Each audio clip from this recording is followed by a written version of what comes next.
All right, welcome into Bettor's Last Stand. This is show number 22 on Christmas week as we got a skeleton crew here for the time being. We got Chris taking a break out of his busy home renovations, and he's battling a cold. Yeah. And I'm rushing around after work to get down here as well. Coach out at a wrestling match tonight. Cooley's got a haircut. Soup's gallivanting around the nation as usual.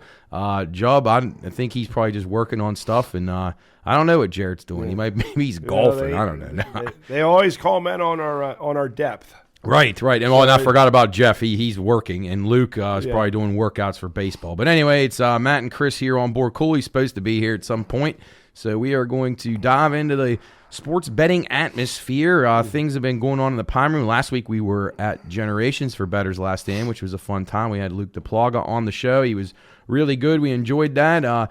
Went through picks, bowl games from last week. So far, it's been a pretty good start. Coach, I think, is off to a solid start, and I think I did my tally today. I think I'm 12-4 so far in bowl games as far as whether sides or totals. So yeah, that can't continue. So we'll try to keep it up, get some winners. I think some of the stuff we gave you guys last week was pretty good. So hopefully we can continue to capitalize on that and stay hot throughout the bowl season, as we talked about last week. Just getting the information, all these guys opting out, and it's just a lot to take in, and it's hard to bet these games early, so you kind of got to wait more so than ever before. Again, thanks to Generations for having us out there. Luke and his sister Taylor took good care of us. We had Busch Light. Thanks to Aaron at Busch Light for sending out those Busch Lights. They were actually out of them, the cans, and they got us the 16-ounces in, so they actually arrived on site when we were there, and they tasted delicious. And I heard the guys went out to Figueretti's and had a nice meal the other night. So, again, thanks to our sponsors, everybody that does everything for the podcast, as well as Bettor's Last Stand. And don't forget about Calcruth and Belmont Savings Bank, who have been really good to us, and we appreciate all that stuff. The softball video, Chris, you were a live. I haven't got to talk to you about that. It was really it was a lot of fun.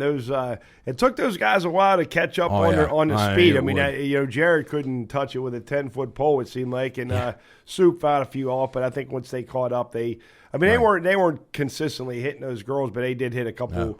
Really hard ones, but it was a lot of fun, and Coach didn't want me to get in there. I don't know if he was worried. I mean, I had my batting helmet. You throw your back out or something. Yeah, I just wanted to see what it would be actually like to take a swing. Yeah, I know. It's intimidating. I when know you're there. When they were just warming up before we got started, and I just kind of stepped near the batter's box, and that girl. It was that freshman girl that I think all those girls that were throwing were freshmen. Well, but or at least most the one girl that was started out, and she was the hardest thrower. Right. Herb said she was going about 63, 64, right. and I stepped in there, and I said, "Holy crap! There's no way." But Coach, it gets on you so quick. I mean, it's almost like when just being in the dugout for so many games and behind the plate, and the things that I was lucky enough to do with West Liberty softball and NCAA softball, and you're down there behind the plate, and it's always like you would want to swing. Like before the ball was thrown, it gets on you so quick. Right, and I just wondered, like, if he would have let me go in there, like if I would have been swinging by the time the ball was in the mitt. Right. Because and then when they get you on that changeup, you could swing and then almost swing again. Right. Then I pulled something. Then. Yeah, that would have hurt. Way out in front. But that was it was a good time, and thanks to Coach Minch for hooking us up. Awesome. That's a nice facility up there. So we had a lot of fun. Yep. So we'll be pulling for the Lady Topper softball team, as they have been kind supporters of us as well. And thank you for all those girls participating in that. Our boy AJ Highsmith, or Alex Highsmith. I got AJ Highsmith play for Miami, so that's why I was on my mind. Alex Highsmith of the Steelers had another good game. Steelers won, so those guys are staying in touch with him and expect to hook up with him over the break, I think, after they get done season, which is pretty cool. So lots of stuff going on in the Pine Room. Check it out, Soup and Stuff. Always something going on at the Pine Room Podcast. Contact at thepineroompodcast.com and thepineroomshop.com. Get your Christmas presents. They come pretty quick. You might have a shot if you order them. Well, I don't know about when the show goes. It's Friday, so you'd have to wait for after, because I doubt it would be out that quick. But anyway, that takes care of our housekeeping items. Let's go ahead and jump into the early stuff we're going to talk about here. Just want to recap a little World Cup last week. If you listened to the show and followed our Pine Room picks on the Instagram, we had some good winners there with Argentina, a pre-tournament pick of mine to win it, and actually had them versus France in the final. So a good one there for me. It was a great match. Chris, did you see any of that? Matt, I was busy painting, and I was following some of your guys' text messages, and after reading about how that played out, I regret it like crazy that I didn't. Was that one of the best games? Oh yeah, it was. It was one of the best sporting events that I've ever seen, by far. I mean, it was so much better. And I know, geez, Coach would be upset with me saying this. It was better than any football game that I've probably ever seen. I would say maybe, for the exception of, and I would still put it ahead of that, but like maybe like a game with the magnitude of like that game the New England came back against Atlanta in that Super Bowl, like that kind of caliber of a game that had that kind of excitement and drama. But I mean, as far as any regular season or playoff football game I've seen in recent years, even Bills and Chiefs last year, I just blew it away. And reading through those texts, like you got Soup and some of the other guys that I don't think really follow soccer. They were hooked. I mean, they were dialed in to watching that. And then it's like, damn it, why did I watch that? It was really neat, too. And especially you being a guy who's actually visited Argentina. And I remember when you were down there, you sent me a picture of that cool Messi statue. Yeah, right there. outside that little cafe. Yeah, just a beautiful country. And I was really happy for those people. And it was just a madhouse yesterday in Buenos Aires at the parade. Gosh. But, yeah, those guys on Monday, Coach Jarrett and Soup were – because I talked to him when we were just down the hall here at our WKKX studio that we do the radio show every Monday. If anybody's wanting to listen to that, 2 to 3 p.m. every Monday. And, again, thanks to our watchdog group down here, Lola and Rocky, Kayleen, and Howard. They've been so gracious and nice to us and very hospitable. And got a Christmas party coming up with them on Friday that we hope to attend. But anyway, I digress. The World Cup match came up, and I was talking to those because I love to get the opinion of people that don't watch soccer regularly. Right. So, and it was nice, Jarrett and Soup and even Coach were just like enthralled by it, like thought it was great. So Mark watched it too? Yeah. Really exciting, up and down, just lots of stuff. And then the world-class players lived up to potential. I mean, that's like the equivalent of Mario going against Gretzky in their primes kind of stuff. When that was that their first victory since '86? Yes, since Diego Maradona was there. Yeah, that's their first one since '86. And Cooley's entered the building. Cools, come on in. You're welcome to join right away because we're just doing our opening stuff here now. But yeah, it was first one since '86 for the Argentinians, and I was happy to see them get that victory. I actually would have loved if it just say 2-0, and it probably would have taken away from some of the excitement. But I would have really had a good day. But I had a good tournament overall. Had some good winners that we cashed, and it was fun. And I'll miss it. Cooley, did you follow any of that World Cup? Hang on, let me get your mic. Make sure your mic's on. All right. Can you hear me? Yeah, gotcha. Yeah. Did you follow any of the World Cup match? Yeah, I followed a little bit of it. I mean, I'm not a big soccer guy, right. It was really cool to see that Argentina. The penalty kicks. That was incredible. It was a high quality game. I know a lot of people don't like games being decided like that, but in soccer you almost have to do it like that. It could go on for days. And it is, it's a test of will, a battle of will. It shows what guys are made of. So all in all, really really cool World Cup. I really enjoyed it. It was very beneficial to me. I hope some people at home got some winners out of it, and we capitalized. Matt, what was the attendance for that game? How many? It was like almost 90,000, I think. Yeah. So what a success that was. Oh yeah, it was good, and for a place that you wouldn't, Qatar's got a lot of questionable things, but from all the things I read, everybody said it was a really good experience. So and again, we talked before about football, and we're complaining all the time about it. Right. And I mean, I would think that soccer won some new fans over with its World Cup. I would think. I mean, based on that last the championship match itself. I mean, you guys are in there. I was just telling Matt earlier, texting in there and asking Matt Jared, questions. guys and Coach. When we ever talk about soccer? No, never. I mean, I was refreshed to see people. Yeah, that was cool. Other than he's the only guy in the group that watches it ever. Yeah, so that's great. I don't know if you talked about this, but they mentioned about changing it from every 4 years to maybe 2 to 3. Yeah, I wouldn't be a fan of that. I think that kind of makes takes away from the mystique of it, and it just you wait it out. It's like the Olympics. Yeah, like I think the reason that people love those events, myself included, is because you do wait for them. You don't get oversaturated with it. Yep. Like right now, one thing I think that works against American football, for as good as it is for betting, and every game's on TV. There's so many games. It's like you kind of lose. It's like it's not even exciting to turn them on. That's a big thing in the MLB. Oh yeah, you got so many games. It's just redundant, just night after night after night, day after day. South Alabama, Western Kentucky tonight. I think we could all do without that game. But right. No, well, we're not going out and watch it. No, right. That would be like a big deal. In what year would that have actually been a big deal? But yeah, too many bowl games. But we see how often have we seen that? Just when you talk about if they want to do it every 2 years. I mean, when money gets involved, then they don't give a shit about oversaturation. Yeah, and I mean. 4 years is plenty. Yeah, I'm a traditional guy, especially with the Olympics too. I love the Olympics, love it, but I wouldn't want it to happen every year. It would make me not get as excited because I'd be like, all right, I'm going to see this again next summer, or next winter too. So just great events. I hope they keep them the way they are. But you're right, Chris. When money's involved, we've bitched about that before on the podcast. Yep. All bets are off. Yeah, and they'll do whatever they can do and not just jumping tracks to money. I want to get your guys' opinion about what the New York Mets are doing right now. Oh my God, champs team. Last night, just chaos. I wake up this morning and actually I was like, man, who can I text? And actually it was funny. Cousin Sam, your nephew, texted me about the Correa thing, just how that fell through with the Giants. And I heard there he is a Met. And wait a minute, he's 29, and it's a 12-year deal. Yeah. Yep. 300. I mean, so they keep doing that with guys. So he's going to be 41, 42 by the time. Yeah, it'd be worthless. All these guys are going to be terrible by the time they are near the end of their contracts. I don't really know how good Carlos Correa is anyway. He's okay. Well, I think the Giants. Well, so what happened? Giants had an agreement, and then they said that they didn't like some of the stuff they saw in the physical. So I think the Giants are better off. Maybe not in the short term. They missed out on him and Aaron Judge. They're probably pretty pissed right now. Being a Giant fan right now. But this Cohen guy, this guy that owns the Mets, I mean, this dude.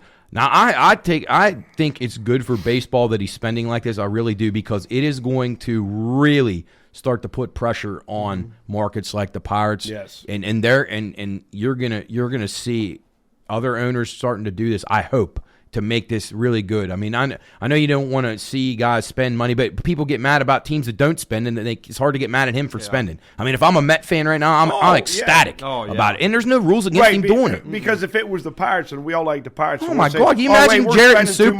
We're spending too much. If Cohen, it's not our money. Cohen spent $806 million in commitments during this off season already. And they said who all did they?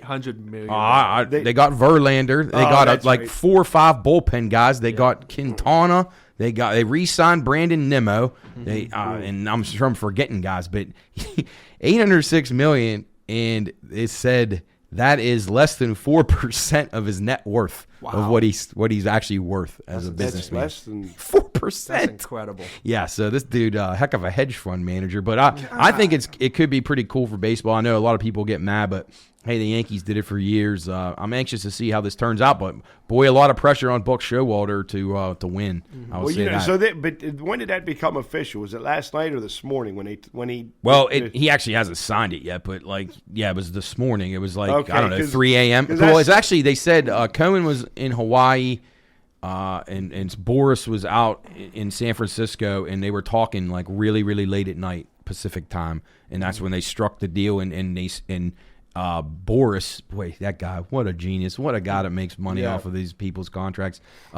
He suggested that Correa would move to third base, and that sealed it. So, because they already got Lindor.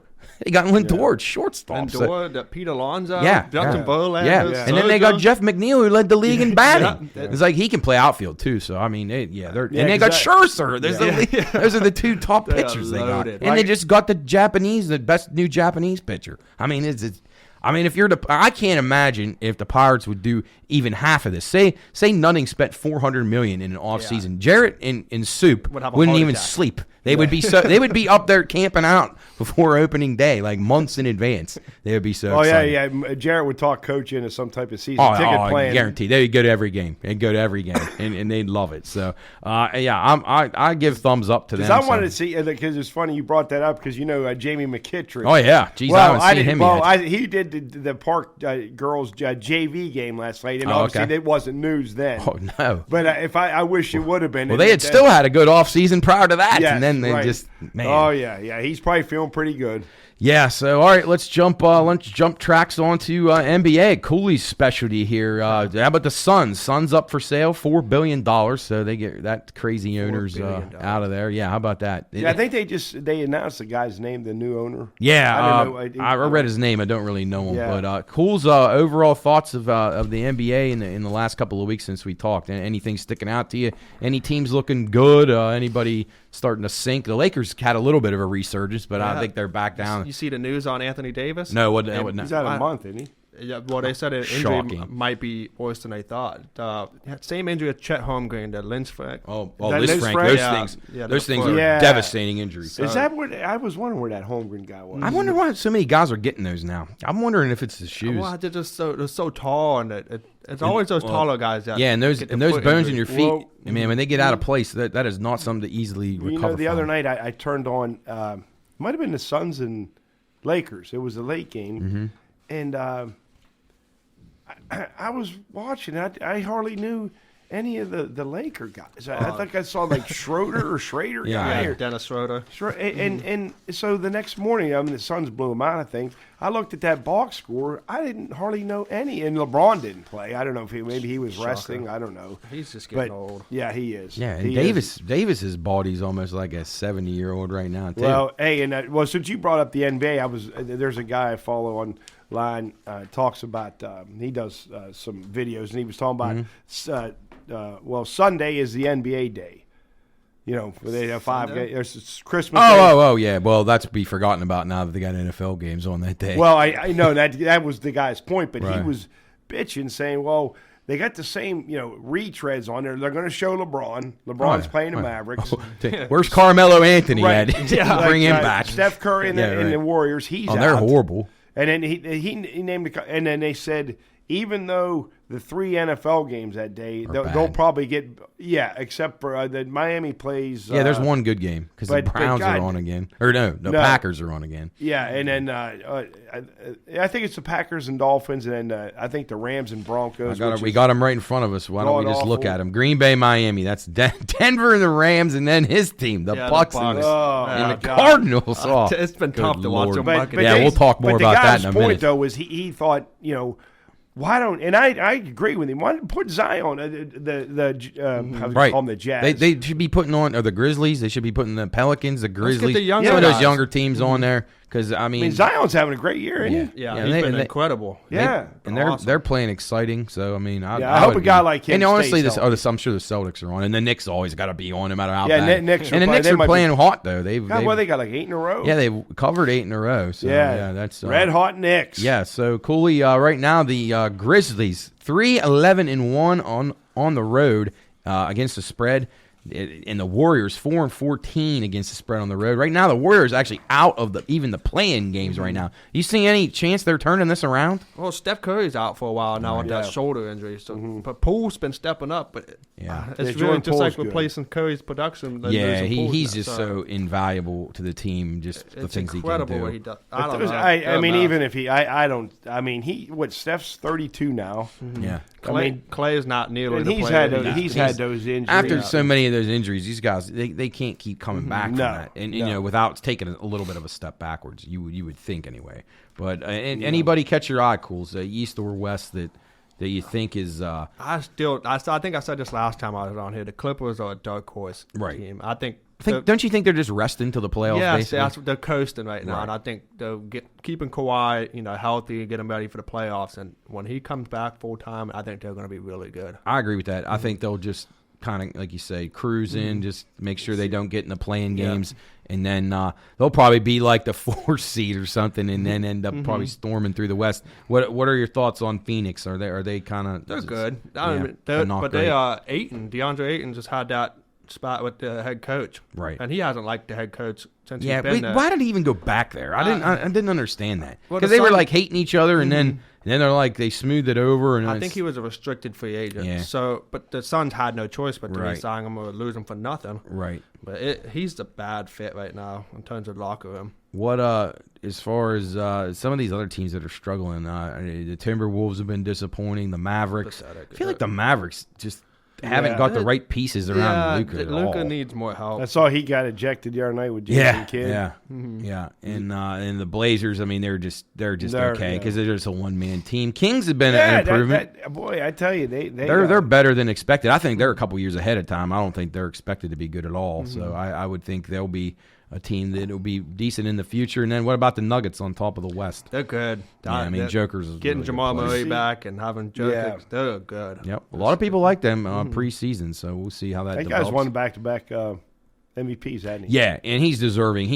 Man, my God, what a great passer he is. He's just so good. And he can score. He can do everything. He can. Well, yeah, I mean, he's a great scorer, but he passes better than any big guy I've ever seen. Did you see that line the other night of his? He had 40 points, 25, 20 rebounds, Yeah. 25 ran like 10 He assists. fills it up, man. He really does. He's a really good player. playing like Wilt Chamberlain. Yeah, that's He they is. mentioned Wilt Chamberlain. Yeah. All right, let's talk a little about the East now. Joe Mazzulla and the Bucks, or Joe Mazzulla and the Celtics now got passed up by the Bucks after they lost back-to-back games to the Magic. Yeah, the Celtics finally got Robin Williams back, and now they're starting to lose. Yeah. It's weird. It's weird how that works. Sometimes it messes your rotation up a little bit, and guys aren't you try to ease a guy in, Yes. and it just takes away minutes from guys that are playing hard. And Yeah. it's a mess. That's a very fine line. And, the Bucks, obviously, we said that before. They'll always be hanging around as long as they have Giannis and a pretty healthy team. Yeah. Chris, what about your Cavs? What are your thoughts on them the last couple of weeks? Well, they're playing well, 21-11. I'm worried about just those guys staying healthy. Right. But one good thing, I believe, probably after the first year, they're going to have Rubio back. Oh yeah, and he really played well for them. Always been a fan last of year. his. And he was like a steadying influence because they're pretty young. Yeah. I don't know. They got a good mixer, and Kevin Love. I mean, he's a good bench. Yeah, good bench, good starters. They're a good team. Yeah, they're not too bad. So I mean, they're young, but I don't know how they can hang in there with the Bucks and the Celtics. But right, those are going to be tough to beat. All right. Milwaukee Bucks are good. They are. Let me ask you guys just a couple of games. Obviously, pending injury, some of these games don't have lines. But for Christmas Day, Sixers minus 2.5 on the road at the Knicks. Total 219.5. Any leans in that game, guys? Man, I hate rooting for the Sixers. So personal bias, I'm going with the Knicks because I want to root for them. I would take the Knicks. Yeah, that's at the Garden. Hopefully it'll be rocking. Christmas Day. Usually a fun Is that the first game? Yeah, that's the noon game. And then you got the battered Lakers and the mess of a Mavericks team at 2:30. That might be nap time there. Yeah, I don't know if I even watch that First game. flip to the NFL. But, because the NFL games are, what time are they? 1, 4, and 8. So, yeah. Who do we get? Who are we lucky enough to get it? Green Bay is the early game. Bay, yeah. So Green Bay, Miami, that'll be a good one. But the middle. Oh, sorry, Chris. No, Green Bay gets get a warm weather game. Yeah, probably pretty down happy in Miami. About the weather we're going to have on the weekend's going to be terrible. Cooley, you're not going to know what to do. Oh my God! If we get what they say we're going to get, 2 TVs it's up, going to be horrible. All right, the middle game in the NBA 5 spot on Christmas Day does have a line. The Bucks are at the Celtics. Celtics -4. Total 221.5. What are we thinking in that game? I'd probably take the points for the Bucks. I think it'll be a good game. I'm going to take the under on that. I don't know why. Under. The under on the Bucks Celtics. They're both good defensive What's teams. the middle or the 221.5? 221.5. I could see that. Both those teams can defend because honestly, for as good as all these teams are in the NBA. If you watch the teams in obviously the last 4 or 5 minutes of the game, the teams who can actually get stops from time to time will probably be the better playoff teams because you got to get them at some point, or they can defensive rebound too because you get so many teams that will miss a shot and they let the team track it down, and it's nothing worse than that when you have that team and you get a stop and then you don't get a defensive rebound. It's a very agonizing thing. Or you come down and wasted effort. You make a nice rally and you take the lead, then you turn around and you give up an easy basket because they don't want to defend. I don't know. I kind of wish that I probably don't watch enough NBA, but it seems like that there's not a whole hell of a lot of guys that take a shit ton of pride in playing defense and locking guys down. That one guy, what's the guy for the Grizzlies? Jackson. He's blocking like 7 or 8 a game. Yeah, and then Lopez for the Bucks is doing pretty well. Defensive Player of the Year candidate. Right. Year. I think both those guys are he's been playing well, playing really good. But you're right, Chris. Most teams don't have those stoppers. All right, and then the fourth game of the day doesn't have a line yet, but Memphis goes on the road to the Warriors, so something's got to give here. I had 2 of those trends. Warriors 4-14, but that's on the road. They're out of the plan, and then the Grizz 3-11-1 ATS on the road. So I don't know. It's going to be tough. Well, I mean, you got to see who's playing in these games. That's tough. Yeah, that's the hard part about it. I think I would go with the Grizzlies. I would too. They'll probably be a favorite if Curry's going to be out. Well, how long was he out? They said about a month. Oh boy. They might be so dead and buried. They might not bring him back all year. Yeah, I mean, they might not because they might just never be able to make it. But they spent that pick on the top pick on James Wiseman, and he's not even playable. He's been terrible. I never really thought he was very good, but who am I to criticize them? They've got most of the stuff right. But all right, we'll wind it down with the nightcap. Chris, you'll be watching this one after a few eggnogs. Suns at Nuggets. Nuggets minus 2.5. The total 230.5. Oh, I'll be going with the Nuggets in that game. 230.5. Oof, that's a lot. A little hefty. I don't know any thoughts. I like the Nuggets on that one, but yeah, I'll be going with the Joker. Suns are a top team. They are. They're just one of those teams you can't ever really count out. They got some experience, but you never know what you're going to get. Chris Paul's not playing as well as he used to. Yeah, he's getting old too. Geez, what's he, about 37 now? Gotta be. He's getting old. Gotta be. But anyway, all right. Well, people enjoy those games on NBA Christmas Day. Probably about noon to what? Noon to about 1 a.m.? Yeah, you got it all day. And we'll talk the NFL here in a little bit. Chris, let's shift gears quickly to hockey. Thoughts on Penguins have been playing well. They won again last night. Playing good hockey. Played well in that loss. Yeah, they did. They Carolina. played very good. And I tell you, the key element to the whole thing is the power play. Mm-hmm. And again, I'm going to give this as a betting tip right now. I've been watching the Penguins for the last few games, how they made their change to their power play. And you're able to get guys to get power play points. Like if you go on to some of these betting apps, DraftKings, FanDuel, right? Start looking at the power play points. Last night I bet Chris Letang, I bet Raquel and Crosby, and they were all at least plus 160 to get over a half a point. All I needed to get was one.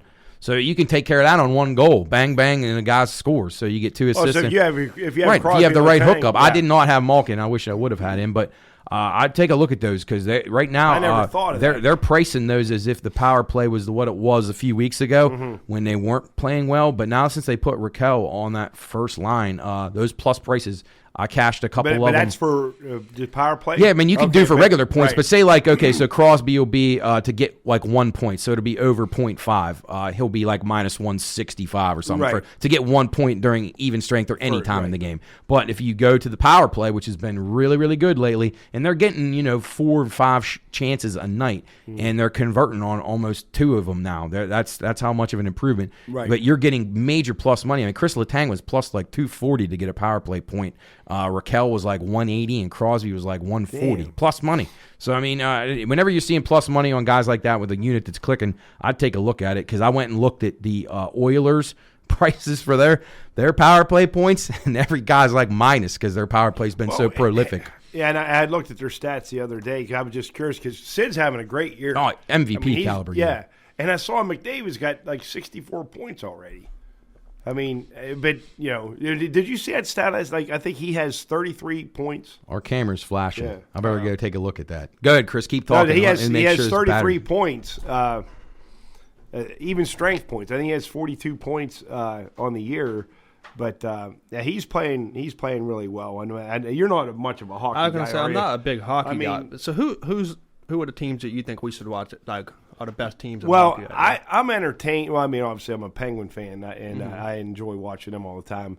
But I don't know if you have ESPN Plus, whatever. Like a lot of times, I watch Connor McDavid with Edmonton just because he's really. I mean, talent wise, I think he's definitely the best player in the league. He's one of the few players that I actually know because I remember when he first came up. Yeah, everybody was like, he's going to be the next big thing. And we always played NHL, the video game, and Say loved him. He would always use him against me, and he would just destroy me with him. So that's why I've always known him. Yeah, and I think he's only 24 years old, 25, and he's got that other sidekick, Leon Draisaitl, who I think he's second in the league in scoring.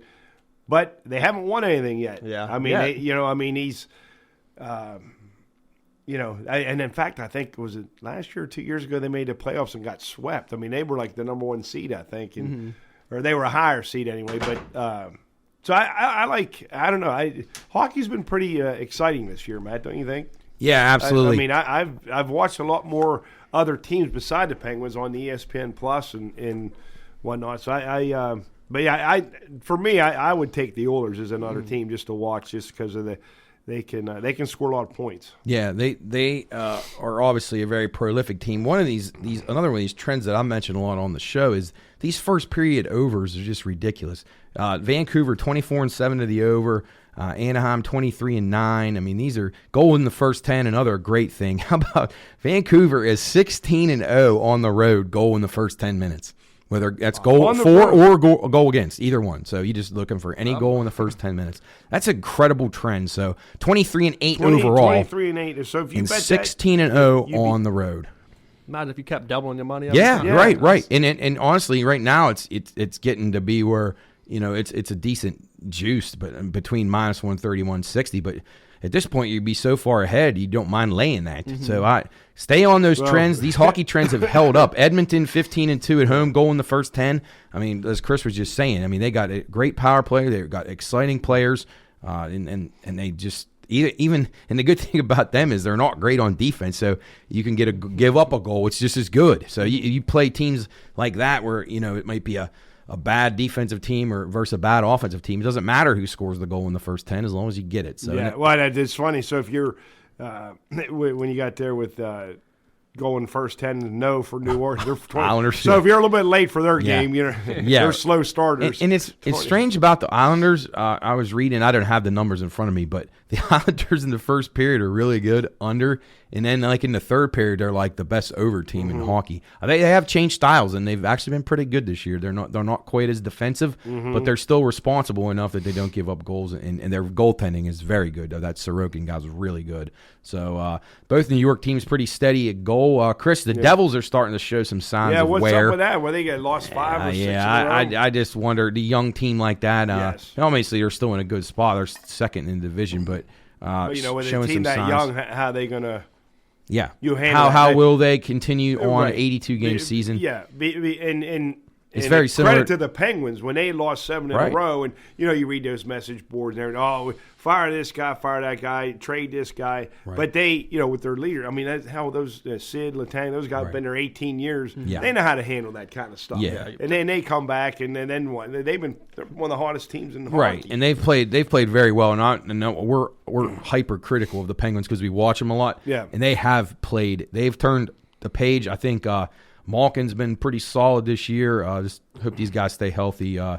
A little careless at times, and then obviously it's nice to get Letang back, and even Jeff Petrie too. I think he's been great when he's been healthy, and I think Ricard Raquel has been really, really good. He's impressed me a lot. I thought Pettersson's been good in the back line. I think he has been too. I think the Penguins are worth a decent look if you could get a solid price for them to win the Metro. They get a tough game against Carolina next, who they just lost a close one to. I think the Penguins are worth a look. And I wouldn't have said that. I didn't think they were as bad as everybody thought earlier in the year, but they've played a little more structured. The power play's clicking. The goaltending's been better. They're not giving up so many odd man rushes. And just they've tightened it up and seem to be a lot more responsible defensively. Yeah. No, and they're not giving up. Not playing those 7-5 games, which those are fun. If you're on the winning end of it. Yeah. Last night I had the under last night against the Rangers. I was starting to sweat a little bit there. I thought they were gonna tie it late, but Jari stood up pretty well. They host the Hurricanes tomorrow. Yes, so that'll be a good. And let's before we switch tracks to our bowl games. Overall thoughts on how good the Bruins have been to start the season, Chris? Jesus. Were they like 23-5? Yeah, they've been just absolutely. It can't sustain like to that level, I don't think. But just they are loaded. They've been really good, and Taylor Hall being there and them being able to separate and have two lines, I think, has really been beneficial to them. Right, and with Patrice Bergeron, that guy just steady as ever. When he's 37, 38, but yeah. They're the favorites to win the cup right now, 5-1. I wouldn't be taking that price. I think that's crazy. But Penguins at 18. Don't know if I love that, but it's if you like any of these teams early on here, and you maybe see some potential value, it might not be a bad spot to pull the trigger. Yeah. Bruins minus 320 to win the Atlantic. Right now, the Penguins you can get at almost $4 to win Metropolitan. I don't think that's a terrible bet. I don't think the Rangers at 13-1 is a terrible bet either. I would expect the Devils to continue to fade, and Carolina's good, but I don't think they're great. Solid and there's team, well coached. So many games left. Yeah, you know how teams get hot, teams get cold. Yep. So all right. Well, let's jump tracks here. Let's see. Let me see if there's anything that I wanted to. I'll mention that stuff in the NFL block. So let's go ahead and just jump right into the bowl games. And then we'll take a break in between. So, all right. Let's. Well, tonight we have a game as we record this on a Wednesday down here in our WVLY studio. We got South Alabama and Western Kentucky. That won't be a game we're going to spend a whole lot of time on because 9 o'clock. Get all your chores done. Be ready. I got to watch Are you done now? School? You have to be there tomorrow. I got one more day tomorrow. Okay. Oh, congrats! One more day and then Christmas break.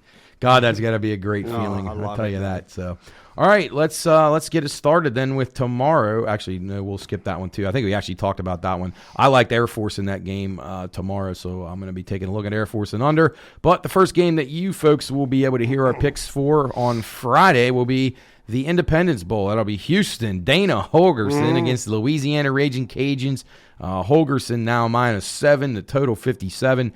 This is opened Houston -5, so Houston has taken some money. I'm on Louisiana here. Yeah, I'm wanting the 7. I think Holgorsen is a blowhard bum, and I don't think his team's ever played good in bowl games. What do you guys say? And what's their interest level in this game? Right. Holgorsen's just been awful in bowl games. I think Louisiana will play hard. I think that's a team that will be motivated. They're playing in Shreveport.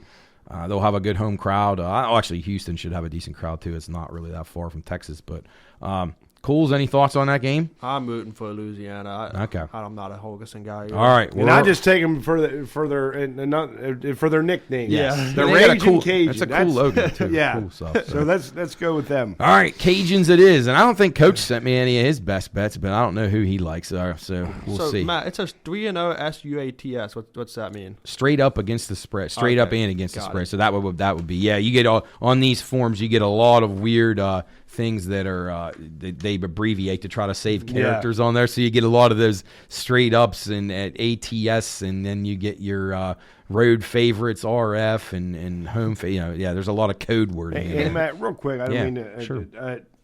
There's been how many bowl games been played so far? Let's see. Hang on, I'll tell you right now because 11, I believe. What do you know? Yeah, 11. I'm just curious.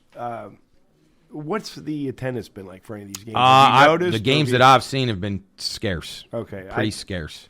I think there was like one game that I saw that was decent. It was close to somebody's school, and I can't recall. It might have been one of the games on Saturday that was decent.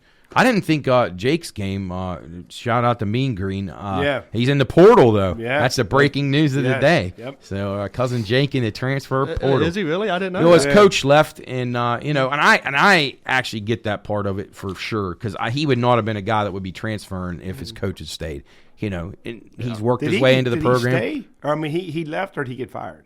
He got fired. Oh, okay. Yeah, he got fired. So, I understand when the kids want to leave in the transfer portal when the coaches get changed. I realize that is not something that's an easy thing to deal with. So, I can understand it from that perspective. It's when they just say, "Well, I missed out on this opportunity. I don't want to work hard at it. I'm just going to leave." Like, you know what I mean? Like a guy passed me up on the depth chart. Mm-hmm. So anyway, hopefully Jake finds a good school. Maybe he gets a little closer to us and we can see him a little bit more. But Chris, to answer your question, we have 11 games so far. The attendance not great, and then just the stats on these games right now. We have the underdogs are 6-5 ATS, and then the unders are 7-4. So it's been dogs and unders a little bit, and that's kind of where I've been leaning with my bets. And we'll talk about this game also on Friday evening, 6:30. This is the Gasparilla Bowl at Raymond James Stadium. Cooley, your spot. You're a regular there. Let's go Bucks. Bless you, Chris. Wake Forest and Missouri wage war here. Wake Forest now -1. The total 59.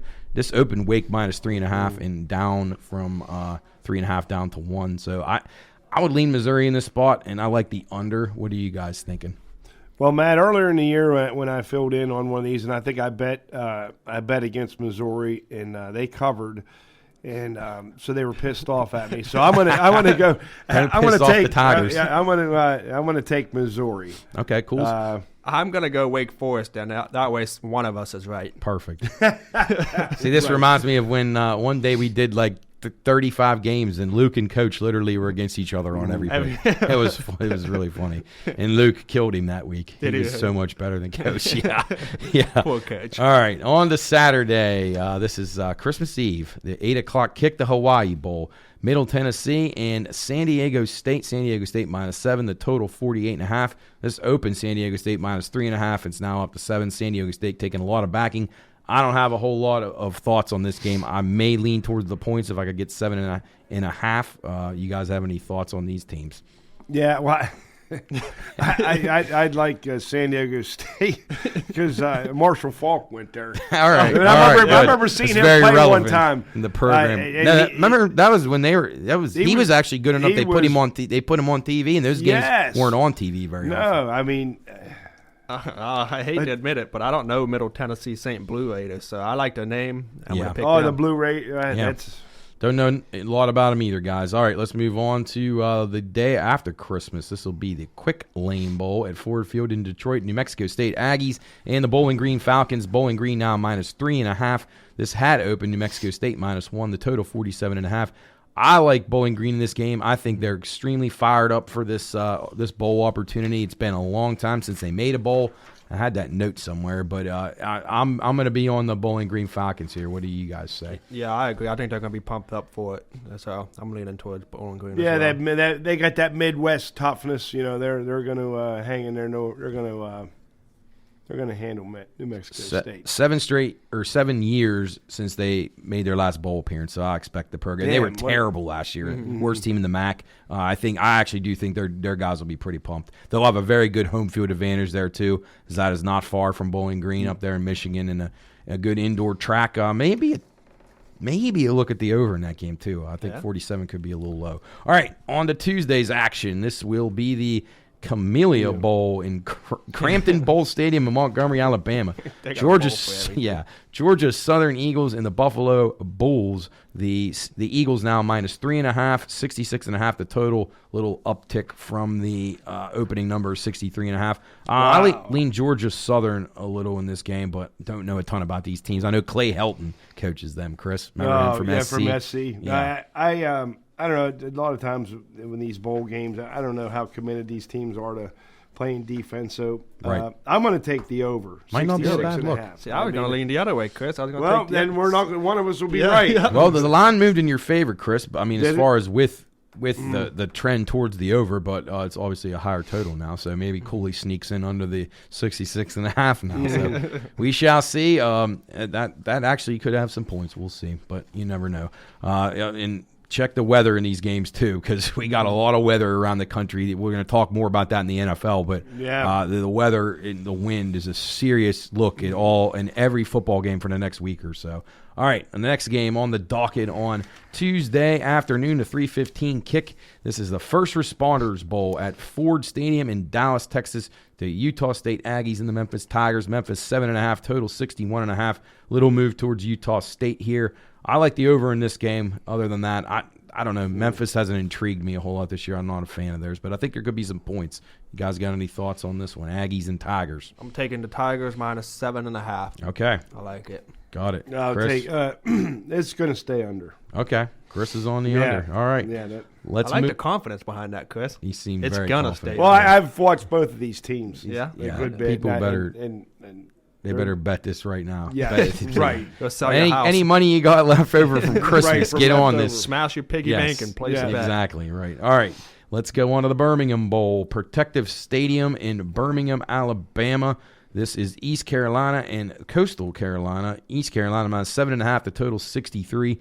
I liked East Carolina a little bit in this game when I found out that the Coastal quarterback might not play, but I haven't heard the latest, so you're going to want to check that. I had a note on this, and I don't remember where it is right now, but Coastal Carolina apparently had a quarterback there. Well, he's considering transfer, right? Yeah, he's in the portal, but they said he still wanted to play in the game, so I don't know how the coach is going to handle that. That's weird. If I'm his teammate, I'm like, listen, you made your decision, quit playing. So I'm rolling with the East Carolina Pirates. I've been impressed with East Carolina. I've liked them a lot. They've been a team that I really like to bet when they play at home. I'm not sure how good they'll be here, but I would definitely lean them. I I think Coastal Carolina's got some issues. The coaches leaving, the quarterback's leaving. A program that's like Liberty last night. They ended up covering, actually. It's a lot of distractions. You just don't know how those teams are going to perform. So I would go the safe route. I think the bet East Carolina, maybe a look to the under. All right, and then the final game of the day on Tuesday, the 27th of December, 10:15 kick. Guaranteed Rate Bowl. Now, this is Say's Oklahoma State Cowboys and the Wisconsin Badgers. The Badgers minus 3.5. The total 43. Totals went down a bunch when Say's quarterback, what's his name? Spencer Johnson? No. Sanders. Spencer Sanders is not playing for Oklahoma State, so that's obviously a big loss.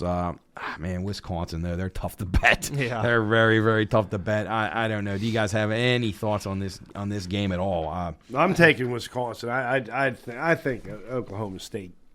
Yeah, I shouldn't say they stink, but I just. It's like, I've seen them a few it's like times their team fizzled out. Once they kind of lost their will to be like in a championship hunt, they just quit. Well, we can't reach the pinnacle, so that's just Say's led me down the wrong path one too many times. I'm going with the Badgers. This is the first meeting between these two teams, and hopefully, if that happens, you talk a lot of smack. I plan on it. Yeah, you know how I get. I know you don't need me to remind you. No, jeez, yeah. Well, good luck, Say. I might be leaning Badger. I'll probably lean under in this game. That'd probably be my favorite play. But all right, let's move on to Wednesday, the 28th of December. We have a 2:00 kick, the Military Bowl, Memorial Stadium in Annapolis. The UCF Knights and the Duke Blue Devils. Duke minus 3. The total 62.5. I like this game over a little bit. At 62.5, I thought it was a touch low. But it does concern me a little. UCF, I guess, has the best red zone defense. I was just reading in the nation, so that could be a problem from the over. This is also the first meeting between these two teams on the year. Let's see, UCF was 6-7 to the over. Duke 6-6, so just about 500. Any thoughts on this game, fellas? It doesn't look like there's not going to be too much defense played here. Okay, just based on the rankings and that. So good. Take it over. That's what I want to hear. Cools. I'm taking the under. Okay. I'm sorry, guys. Okay. All right. After hearing what you said about UCF Knights, I'm predicting a lot of field goals. Boom. So there you go. Under. Yep. Got to punch him in the red zone. That's how it stays under. A lot of field goals. Yeah, I like it. That's so Duke's got to D it up on third down? Yep. Yeah. Got to get off the field on third down. Absolutely. All right, let's move on to the Liberty Bowl. 5:30 kick. This will be coaching Nick's Kansas Jayhawks and the Arkansas Razorbacks. Razorbacks minus 2.5. The total 69.5. Strong move towards Kansas here. It's opened 5.5 towards Arkansas and has now moved down to 2.5. I would take a look at the over here. I thought both these teams struggled to get stops all season, and I just feel comfortable as I don't think coaching Nick's team can get off the field on third down like you guys just mentioned. Their defense is really bad. Yeah, so I'm going to be going over here. What do you guys say? I'm going with Kansas Jayhawks plus 2.5.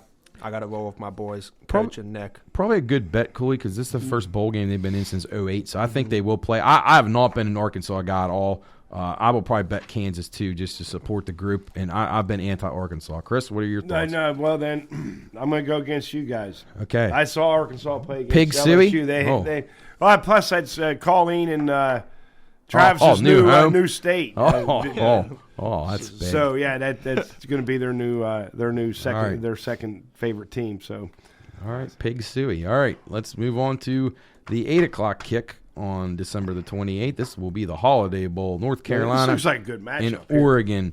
The only thing is, Chris, I want to say Carolina's quarterback and top wideout aren't playing in this game, so that could be an issue. So again, check these people, check the available players here. That's why this game opened Oregon minus 10, now up to 14.5, total 73.5. So. Jeez.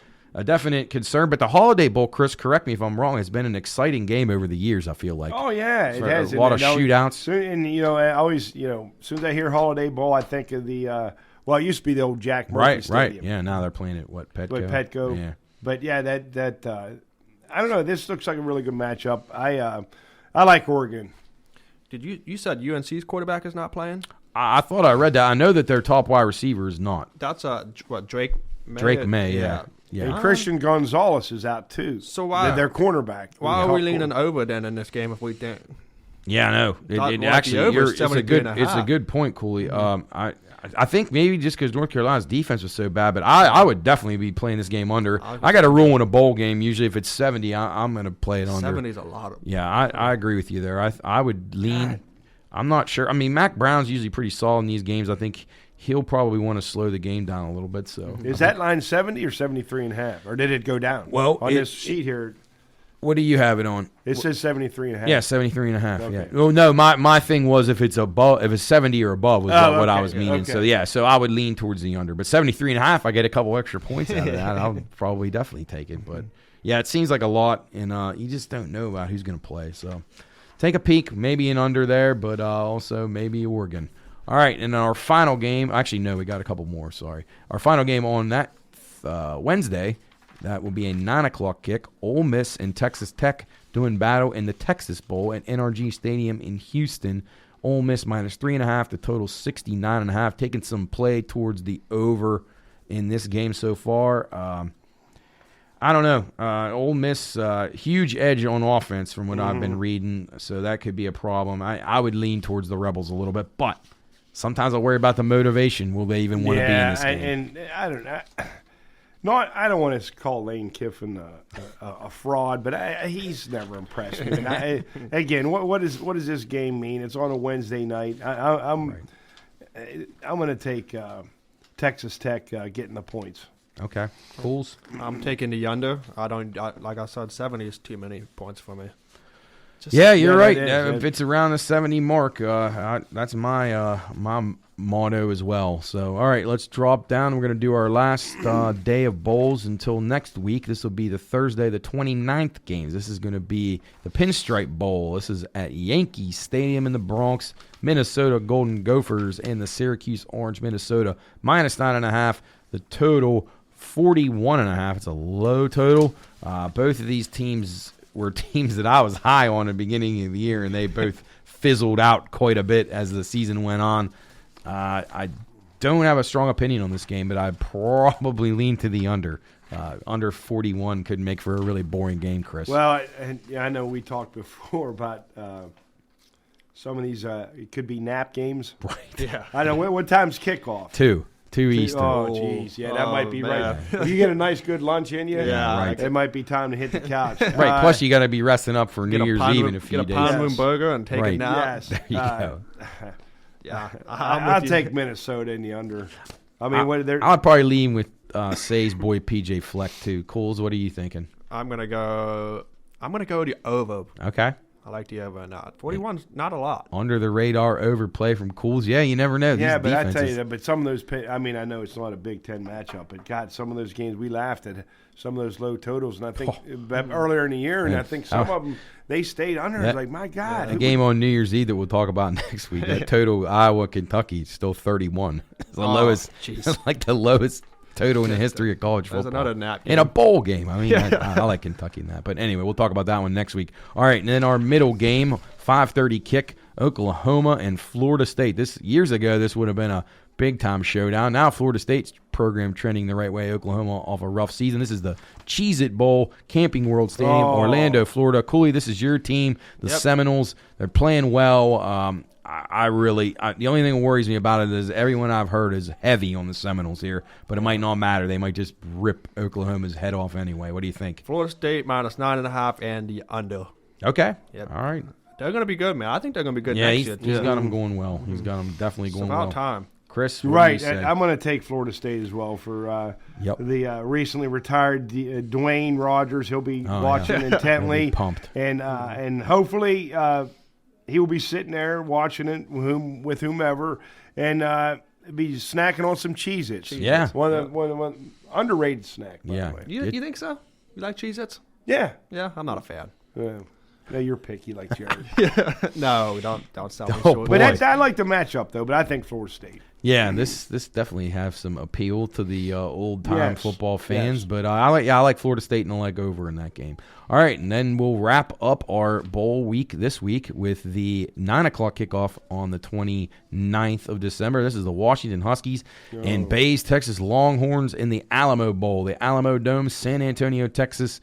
I'm going to be on Washington here. Texas has had a lot of defectors, including Bijan Robinson. Yeah, I saw that. And I think Washington's going to be pretty pumped that Penix kid, Michael Penix Jr., is coming back for them next year. So that's a good sign. I think their program is probably going to look for some momentum. This could be a good win for them as they go into the recruiting season. I like Washington and under. What do you guys say? I'm going to roll. Go ahead, Chris. No, I was going to say I like Washington as well in this game. I'm not sure why, but Texas is playing in their home state, but right. that a lot of times that doesn't matter. Right. Yeah, that's why I was really in Texas, because they're playing in a home state, kind of a home field advantage. But like you said, at Robinson, I mean, that's 1,500 yards and 18 touchdowns. Yeah, you can find running backs. I know. Candy. I know. It's I don't know. I like Texas -4. Yeah, I mean, I hate Texas in general, so it's tough for me to pick them. But I thought Texas' pass defense was a little weak, but who knows? The thing that worries me about Texas is they got really good players. They could have beat Alabama. They could have had so many things go their way. They could have been in the playoffs if they show up against Texas Tech and so forth. But you just never know what you're going to get out of them. I feel like I know that Washington, I think, will play hard in this game. So, anyway, we'll see. So, hopefully we found you a few winners there. Anything you like that you want to double down on if we made it seem even better of a pick than you already had thought. But we're going to take a break here on Bettor's Last Stand and come right back and talk about Cooley's Bucks in the NFL Week 16. Let's go. This show is for informational and entertainment purposes only. All wagering activity should only be conducted by those 21 years of age or older and within the confines of federal, state, and local law. If you or someone you know has a gambling problem, contact 1-800-GAMBLER, 1-800-426-2537. All right, welcome back into Bettor's Last Stand, episode number 22. I keep saying episode, but it's really not. It's a show. Yeah. Episodes, it's like you act out an episode. But anyway, show number 22. We're going to talk some NFL first. Some somber news, Chris. I know this really touches and pulls at your heartstrings. Yes. Your boy, Franco Harrison. Now, happy birthday, Tony Chomps. He's celebrating, and I'm sure he's very upset. Turns 59 today. 59 for Chomps. He was pretty kind of torn up about it today, based just on the text messages I got from him. So Franco Harris, rest in peace. Yes. No more free meal raiding for Franco around town. The free meal ended. Plus, in today's world, that immaculate reception would have been overturned. It definitely hit the ground. No trapped doubt. it. So. No doubt. Cooley, you ever seen that play before? No, I haven't. No. Not a big play. You didn't. French, he doesn't get any credit. He got rocked on that. Yeah, I honestly, to me, that play means absolutely nothing to me at all. I know it's like they say it's the greatest play in NFL history. I just feel like it was fluky and lucky. But anyway, Matt, let me know. I want to read something real quick, please, for you. And I saw this today, and I want to take a picture of it. But they were talking about a guy, and this was on a message board, and they were talking about Franco saved a guy's life. He said that the play that happened, the Steelers team photographer Les Banos, he was at the highest point of Three Rivers, right, when that game was going on, filming that. So they were expecting to lose that game, but they obviously that play transpired. They win the game, so they played the next week, right? Which that following week, he was this Les Banos. Oh boy, was supposed to get on the plane with Roberto Clemente. Oh my! And go down there to that humanitarian thing that he was doing. Yes. Oh, so and he lived 29 years after that until he passed away. Nope. And it just, how weird is that? Good for Franco. Yeah, he did something good. Yeah, I mean, I just thought that was crazy to read that. If you're a Franco Harris fan, I'm sorry for your loss. To me, not being a Steeler guy, not being alive for that play, and thinking it was like one of the biggest, fluky, luckiest plays ever. And that's the only play that he ever really did. It was every other play highlight I seen, he run out of bounds. Yeah, or just up the middle and fall down over the goal line. Yeah. And anyway, we'll see. Rest in peace, Franco. Yeah, R.I.P. Free meal Franco. So, all right, let's talk a little bit about the NFL from last week. So, just quick. My God, thoughts. The game on Saturday was just. unbelievable. Literally, that word "unbelievable" gets used way too much. That was unbelievable. And on Sunday, the Patriot game was unbelievable. That was actually more unbelievable. The Colt comeback or the Colt blowing the lead isn't as unbelievable as I'm making it out to be. But anyway, Vikings were anywhere from 30 to 90 to 1 in play to win that game, and they came back from 33 down. Crazy. That's insane. Did you guys watch any of that? Yeah, I was keeping up on my phone, and then I watched some of the highlights, but. Yeah. Soup and I needed the Vikings minus 3.5, so we're thinking, oh man, there's no shot. Boy, you might throw your ticket away if you had a paper ticket. Yeah, and then they won by 3, of course. I don't see how teams let that happen. How could they not hang on to a 30-0 lead? 33. I heard guys saying that you could bring back like these 80-year-old coaches like Bill Parcells and Jimmy Johnson and give them that lead, and there's even today not knowing anything about the team they're coaching, and they wouldn't have blown that lead. There's no way. Just because they were smart enough football minds. But, yeah, the crazy stuff there just early on in the NFL on Sunday, 6-0 for the underdogs early on, ATS, and then the favorites 3-0-1 in the 4 o'clock hour. So just – I mean, this NFL every single week, and I don't want to say it doesn't disappoint because it does to me. It's crappy football. I will say it's dramatic finishes. I will give it that. Yes. But just craziness every week of silly stuff, dumb coaching, dumb players, dumb bettors. How about this? This is the same guy at Caesars this weekend.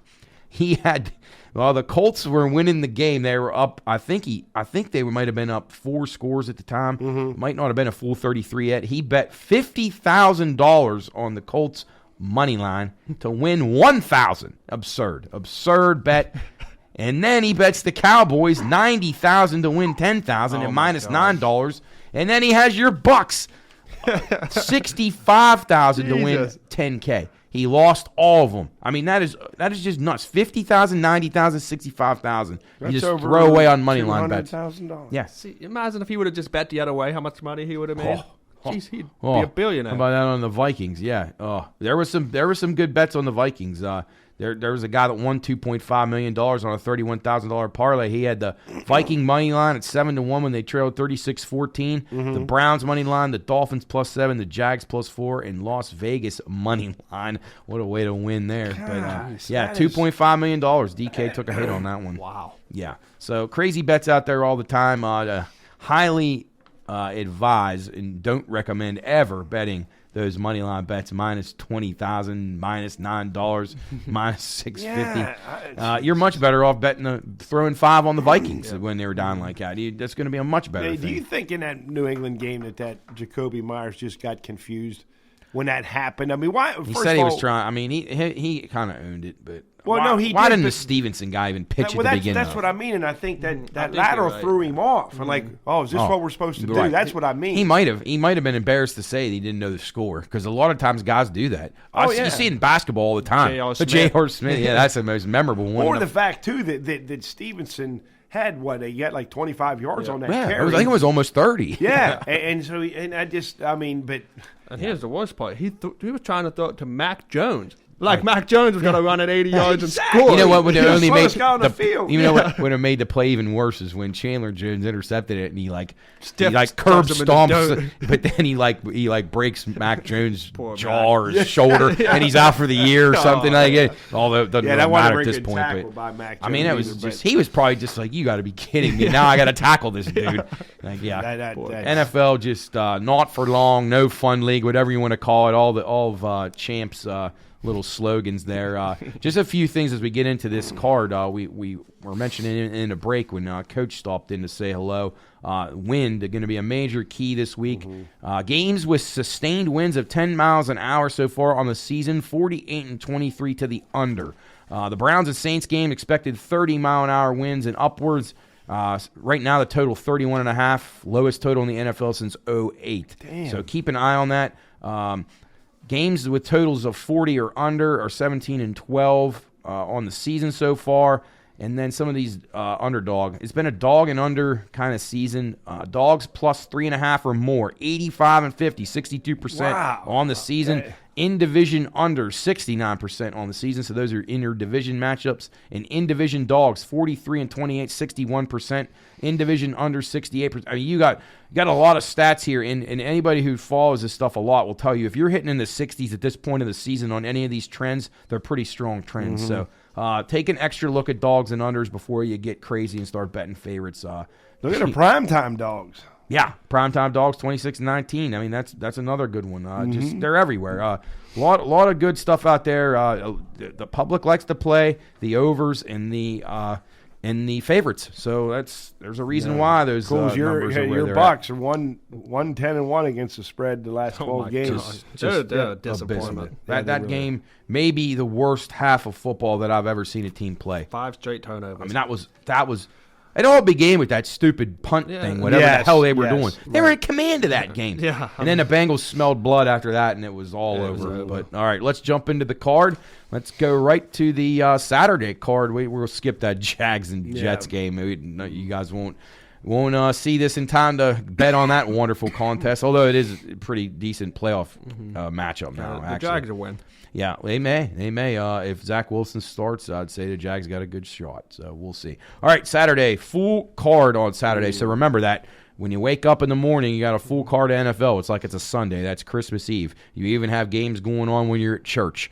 So make sure to have your phone on silent. Or your friends will be blowing you up with something that'll happen, and you'll be like, oh, man. Yeah, while you're trying to listen to the priest tell you how to redeem yourself. All right, let's go. 1 o'clock kick, Seattle and Kansas City. It is the Chiefs minus 9.5. The total 48.5. Just a lot of points. The Chiefs just don't cover. They're 4-9-1 ATS. I mean, Chiefs will win the game. Yes, I don't doubt that. I kind of like the over here. I think there could be some points. What do you guys say? Yeah, I would go with that. I don't think the Seahawks have a shot in hell.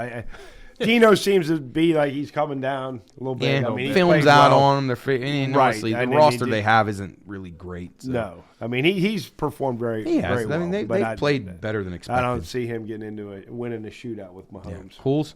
Yeah, I agree. I don't know if they'll cover the spread, though. I like Seahawks plus 9.5. I would agree. I like the under. Seahawks defense is tough. Good secondary. It's gotten a lot better. It was the beginning of the year. Remember that game against the Lions? Scrappy. I thought they couldn't have stopped Wheeling Park. So it was really ugly. But, yeah, they have improved. The Seahawks, they're all right. I do. And the Chiefs just mess around with these bad teams. They know they're going to beat them, and they just dick around, I feel like. So I wouldn't be laying it with the Chiefs. Probably just take a look at the total. All right, next game, Houston at Tennessee. It is going to be absolutely frigid here. They said one of the coldest days recorded in Nashville they're expecting on Christmas Eve. The Titans -5, the total 37. All the pro bettors are getting on the under early in the week on this game. I expect it to fall. I'd probably take a look at Houston. I don't think Tennessee's playing well at all. No. But they're going to want to tackle Derrick Henry in sub-zero, -40 degrees. And Texans have the worst rush defense in football. Horrible rush defense. Henry's going to feast. So I would, whatever Henry's over. I'd take the Titans. Titans give them the points. Yeah, you would expect him to just roll right through them. But like I say, who knows? We'll see. We'll see if they can handle the cold, either one of these teams. All right, let's move on. Bengals, Patriots. This game actually will be played in a mild climate. It's going to be like 15 degrees up there. Bengals -3.5 on the road, total 41.5. In past years, I would say Belichick bounces back here. I can't back them. I'm not a Bengal guy. They have been playing great, and they've been covering at will. I think New England last week, I think that broke their spirits. I do too. I just don't see how they recover from this. Cooley, what do you say? Yeah, I agree with you. Bengals 3.5. Yeah. Chris, you agree?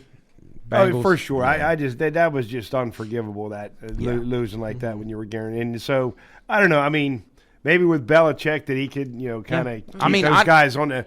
It wouldn't shock me if they hung in the game, but I could also see him getting them to the fucking doors below. And I know you're not a big Joe Burrow guy, but he has been playing well. He's played great. And I think all his receivers are all healthy. Yeah, I just don't like the way he acts. I think he acts like a total idiot. I've never seen a guy act like that. I mean, he makes LeBron look like passive. Like I just never seen a person act like that has never achieved anything. But anyway, all right, let's go on. The Lions and the Panthers.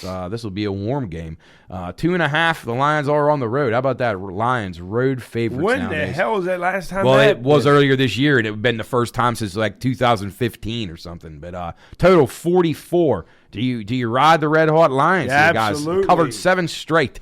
Yeah, absolutely. Let's make it 8. Oh, I agree. I couldn't. I love it. I love. And they won that game last week. That was at New York, right? Yeah. Yeah, so they're out of the comforts of the dome. Yeah, now they played well down there in Carolina. I agree. It's going to be cold. Dan Campbell getting a lot of traction for Coach of the Year. Yeah, so. good for him. Go Lions. Yep. All right.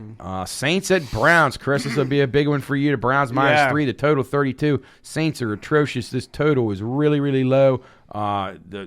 This game is going to be played in ridiculously cold conditions with heavy winds. The under just looks too easy at this point.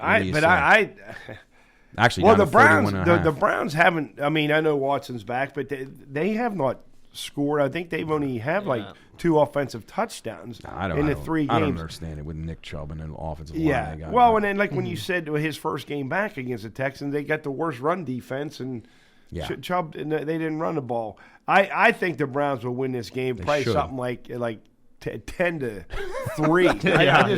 I was going to say 13-6. I mean, I just can't. If it gets that cold that they're predicting, and with that wind, you imagine being a reserve and you're just standing on that sideline the whole goddamn game. Chris, I'd be like, you know what? I want to be inactive for this. Chris, game. Refresh me on the proximity of the new stadium to the old stadium, like as far as the lake and the wind. It's off almost the lake. identical. Well, okay, that's what I thought. I can't. I've I've been to both too, but it's been. I think because they were. They had left, right? So they tore down Municipal. So it's almost laying in the same. There's. Okay, because I remember how frigid it was up at that place. Oh my God! Yeah, like playing on a frozen field. I mean, just like concrete. Yeah, very similar to Lambeau. And I don't know how this is a home field advantage. I mean, really, like Deshaun Watson, he's not a cold weather quarterback. No. Yeah, but I still think they're good enough to beat. Who's quarterback in New Orleans? Dalton. Dalton. Or he's got great experiences in Cleveland. But the only thing is I don't know. Taysom Hill could present problems. Man, that guy is a pain in the ass, isn't he? I hate him. I don't like him either. But he's rival. effective. He is. He just like one of those guys that sneaks in and does something. But it's like I feel like anybody could do what he does. No, I know. It's like he's the guy that comes in the fight, takes a shot, and runs away. He never really is the guy there that's all the time. The other quarterback's getting his ass beat up and thrown on the ground and all that stuff, and then here comes Taysom Hill sneaking in, getting the glory, and then he runs off like afterwards. But all right. On to another cold weather game. The Bills at the Bears. The Bills -9 on the road. A total 40, down from 45.5. Some people betting the Bears here, though. I think that's too many points. Yeah, I would say so on the road. Bears have been scrappy enough, and in a game like this where the running games could be, I would probably lean to the under here. I would just think if Buffalo can contain Justin Fields running, because you don't have to worry about him throwing. No. But, I mean, that run he had last week was really impressive. He's incredible. He's like running. He's as good a runner as I've ever seen. You kind of think back to the days when Michael Vick did something. He was electrifying. Although Michael Vick could pass from time to time. Yes, this guy can. And even if he does, who's he throwing to? Yeah, that's the bad part. Parnell Mooney. So, but I think it'd be a low-scoring. Yeah, Cools, what are you thinking? 20 to 14 I'm thinking a lot of running. So I like the under. All right, let's move on to another intriguing matchup. Ooh. The Ravens may be the worst offense in the NFL, and the Falcons coming to Baltimore. Ravens -7.5, total 37.5. I don't know how you can lay 7.5 with the Ravens when they can't score. Last week was pitiful, and the week before that was pitiful, and then even that game they won. What was that game they won against somebody 10-9? Was it the Steelers? No, it was before that game. They scored right at the end. Broncos, right? Yes, there you go. It was no team had ever had that poor stats and won a game in the history of the NFL. I mean, there's like 3 or 4 performances in the last month have been. Well, Matt, you talk about the Ravens and their offense.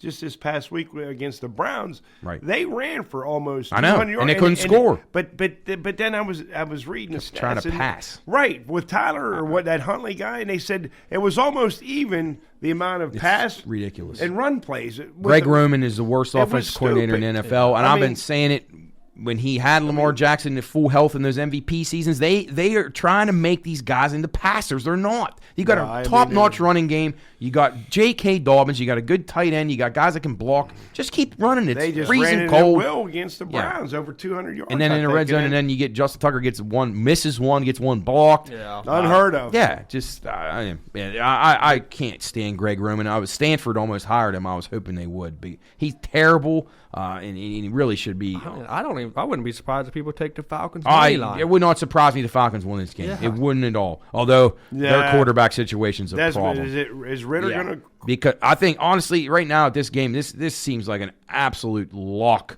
of an under. I even if Lamar Jackson plays in this game.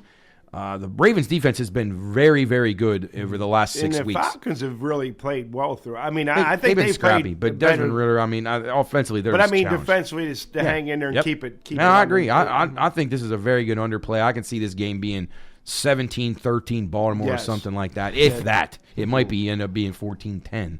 But actually, 14. What am I thinking? They're never going to have 14 points. That'd be impossible. I don't know. I'd love to know if the Ravens ever had 14 at any point this year, meaning their first 2 scores were touchdowns. Yeah. I'm not sure that they have had that. Is Jackson quarterbacking or not? He's questionable, but it doesn't matter. They're going to do the same things with him that they do with Huntley. Right. Throw the ball. We got to be a passing team. That's what everybody wants. I hope they didn't re-sign him either. But anyway, let's move on. The Giants at the Vikings. The Vikings minus 3.5, total 48.5. Vikings off a ridiculous comeback win. Giants off a nice, somewhat unexpected division win over the Redskins. 3.5 and 48.5 here. Getting a little tick upward here to the over. I don't really know what that's about. The Vikings defense is bad, I guess. I don't know. Any thoughts on this game? I don't have a strong opinion here. I'd like the under in this game. Okay. I mean, the Giants, they got a lot of help from the referees the other night against the Redskins. They did. Redskins really kind of got cheated in that game. And it was cheating. It wasn't just bad. It was. You think it's because of Dan Snyder? You think they just don't want them in the playoffs? I do think there's something to that. There has to be. I mean, it's just absurd. That Terry McLaurin thing was awful. Yeah, asking if he's on the line of scrimmage 2 times, and the guy as soon as that seems just wrong, man. Yeah, it does. And there's no. I mean, I tell you what, I got to give Ron Rivera. He held it together better than I would have after that. He was mad, but he was professional. Here's what makes me mad, though, and again, that doesn't mean they would have won the game, but like.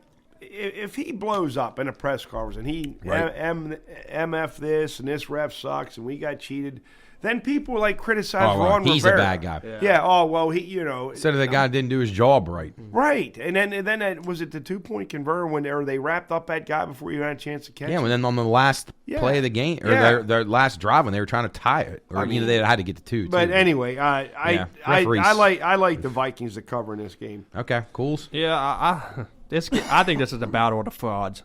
I think they're both better. Yeah. Both coming off wins probably that they didn't deserve. Mm-hmm. And they're not as good as their records. But if I had to pick, Vikings minus 2.5. And they got more playmakers. Yeah, they do. Justin Jefferson's really, really good. Yeah. So, yeah. All right, let's go to the 4 o'clock kicks. Again, these are all Saturday games. The Washington Redskins, San Francisco 49ers. 49ers minus 7, total 39. We just talked about the Commander Redskins in their disappointing loss last week. 49ers are playing pretty well right now. They're a well-oiled machine. Although I'm not a Kyle Shanahan fan. I don't think he's a very good coach. But they do what they need to do. They got a great defense. Looking under probably in this game. I think it's going to be a tough spot for the Skins. What do you guys think? I like the Commanders. Okay. Just to get the 7. points. Yeah, I understand that. If I can get 7.5, it's hard not to take it. Pretty good. And then Heineke's a battler. Yeah, and they still get that Purdy, right? Yeah. Mm-hmm. Although he's not bad. He's pretty solid. I like 49ers, the cover, and the under. Yeah. Yeah, I just think this. I can see Washington hanging in there backdoor. I mean, this is NFL. Jeez, anything can happen. All right, let's go on to 425, the showdown of the week, which turned out to be a little bit less of a showdown as Jalen Hurts is expected to not play. Dallas opened 1.5, now up to 4.5, the total 46. If this thing keeps going up to where, it went up to 6 actually briefly, and then some of the pro guys got on Philly. If I can get 6 with him, I'd be taking Philly too. I think Minshew, good backup. Yep. And I don't trust Dallas at all. they're a very hard team to bet. Yeah, I really, truly can believe that this could happen. Cooley, if you guys win a division somehow, which you probably will by default, and you host Dallas, it would not surprise me if you somehow beat them. We've already beat them once. As bad of a season as you've had, it would not shock me at all. So don't count Brady out yet, although it's been ugly. We'll talk about them in a minute. But Matt, thoughts on this game, Eagles and Cowboys? Yeah, you're right. Minshew, he's a very capable backup. The common denominator here with the Cowboys, Mike McCarthy. You can't trust that guy, Big Mike. I mean, I like the guy, but as a coach, no. He'd probably be fun to drink with. He seems like the kind of guy that would get drunk and run his head through that door right there. Right, exactly. Or do like the Stone Cold shots of McMasters and jump through the window. Yeah, I like the Eagles in this game. At least, you say it could go up to 6? It touched 6 real quick. And then it immediately went down because guys are going to jump on that. If I can get 5.5, 6, I'm leaning towards the Eagles. Yeah. What do you think, Cools? I think Cowboys will cover. They're going to have to change their whole offense with Minshew stepping in. I think he's a good quarterback. I think he could start on some teams. But that's just a quick turnaround from going from a dual threat to more of a passing guy. Yeah. So I like Cowboys. I can see that being a little bit of a different dynamic on offense. I also think maybe, just maybe an under in this game. I think both teams could be a little conservative. I think the Eagles definitely will be a little different. And Minshew will be playing with a heavy heart. He gave the eulogy at Mike Leach's funeral. So R.I.P. to Mike Leach. What a funny guy he was. Hilarious and smart dude. Yes. Good coach. He will be missed. All right, and let's go on to the Franco Bowl here. Las Vegas and Raiders at the Pittsburgh Steelers. Steelers -3, 39. Going to be frigid up there. I talked to some people today that have tickets to this game. They said they may not even go. Steelers off of a pretty decent win over a really bad team. I mean, they played okay in the game. Raiders off of a miracle win. Raiders have been disappointing all season. This was supposed to be the honor for the immaculate reception of Franco, and he passed away. I don't see how the Steelers should be favored against anyone, but it's a cold weather game. I don't know how the Raiders will perform here. Do you guys got any thoughts? There's going to be a lot of frozen tears. People will be crying. They'll be talking about Franco and the maybe they can dig up Myron Cope's body and bring it out too. Myron Dope. I don't know. I somehow I think the Steelers will eke this game out. I mean, they will. This is the kind of game they absolutely can't. I mean, that McDaniel guy, he's a shitty coach for the Raiders. Derek Carr. I mean, if I was Carr, I'd just throw it to Adams every play. Take my chances. But I mean, Josh Jacobs ought to be able to run it a little bit. I don't know. Cold weather scares me with the Raiders, though. Yeah. They could be one of those teams that can say, like, beginning of the second quarter, let's just lose and get out of here. Like Derek Carr gets sacked and suddenly he pretends his right shoulder's. I gotta get out of here. Oh God. Yeah. Well, enjoy that one, Cooley. What do you think? Yeah. My heart's telling me the Steelers because with the Franco thing, but I don't see how they stop the Raiders on defense. So I like the Raiders to cover. I think it'll be a close game. I'd maybe take a peek at the under. They got a lot of weapons on offense. They do, and they got a couple of them back last week with Waller and Renfro. So we'll see. All right, and then we go to Christmas Day. We got a triple header on Christmas Day. We got some winners here. The first game, very good. I actually wish this was a late game, but anyway, 1 o'clock kick. Green Bay at Miami. Miami -4, total 49.5. Some uptick towards the over there, which is a little surprising. I actually think this game matches up in interesting matchups. Dolphins are a good pass game. Packers are much better pass defense than they are run defense. I think if Miami runs the ball, I think they'll be tough. But it wouldn't surprise me if Green Bay hung around in this game. What do you guys say? No, I think it's going to be a close game. Yeah. I think it's going to be high scoring, though. Okay, you like with points? Green Bay just being in finally, in a nice warm weather, climbing down there, and as long as you don't have any downpours or anything. But I think it's going to be an entertaining game. Should be. Cools? Yeah, I agree with Chris. I'm liking the over. Okay. All right. Let's hope for a good 55-51 game. Yeah. That'd be a fun start to Christmas. Maybe you'll get it'll be so exciting you'll be worn out. Then you can take a nap. For the next two games. But then you gotta wake up for the NBA game at 10:30.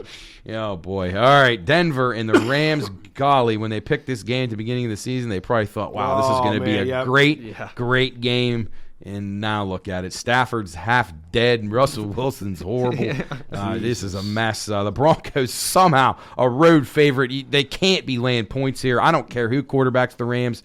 36.5. It doesn't matter. If Dakota Conwell can quarterback the Rams from West Liberty, and I would take them over the Broncos laying 2.5. I think this is an absolute stone cold lock of an under though. 36.5. Way too many points. What do you guys say? I'm taking the Rams getting the points. I don't know about the middle. Okay. But I'll take the Rams. The Broncos are awful. Just awful. But the Rams suck too. And I would root for the Broncos just because I can't stand the Rams coach. Yeah, McVay. I hate McVay. I'm not a real fan of either one of these coaches. Yeah, well, I don't think Denver's good. That guy's he's like a dead man walking. Yeah. Hackett. He's irrelevant. Hack job is what he's called. All right. Under's a lock. Yeah, I agree, Cools. I thought that would be the lowest total in NFL history, to be honest with you. I thought they put it 29 and it probably take some play to the under. All right, and then let's talk about your Bucks, the nightcap on Christmas night. Tampa visits Arizona, a warm game at least.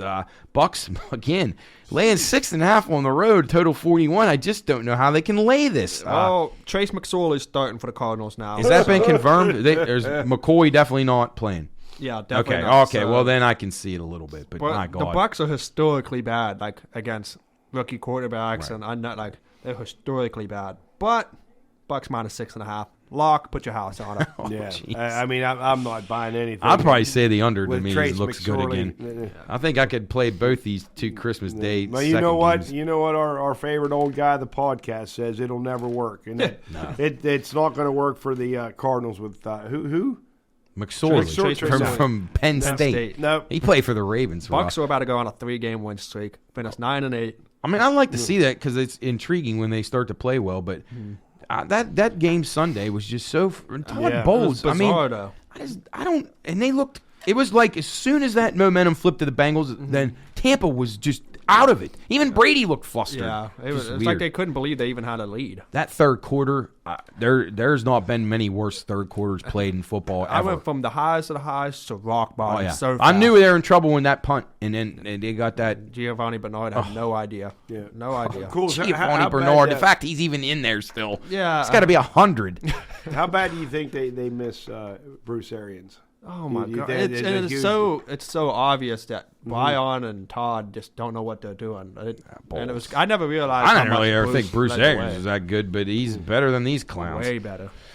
Oh man! All right, and then let's round it out. Monday Night Football. Knicks Chargers showing a little sign of life here late in the season against the lowly Colts. Chargers -4, total 46.5. Under getting hit a little bit as Nick Foles resurrected to start this game. Boy, I don't think Jeff Saturday's been as bad as he's being portrayed, but just games like.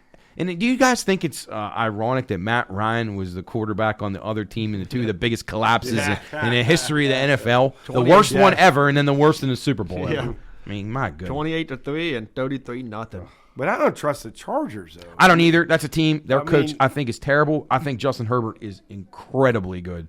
I can see the Chargers getting hot and just lucking out without, the coach not being able to mess it up so much for them, and actually getting hot and maybe beating somebody in the playoffs. I think Herbert's that good to me. But man, I don't know. I don't have a great thought on this game. What do you guys say? The Colts have nothing to play for. And that's why are they changing quarterbacks again? Well, I mean, what are they playing I don't know for? what Saturday is. They should be trying to lose at this point. Right, trying to help your draft stock. I like maybe they are. Maybe that's if that was the case, they'd start the kid Ellinger from Texas. He sucks too. Oh, yeah. He can't throw. He just runs around like an idiot.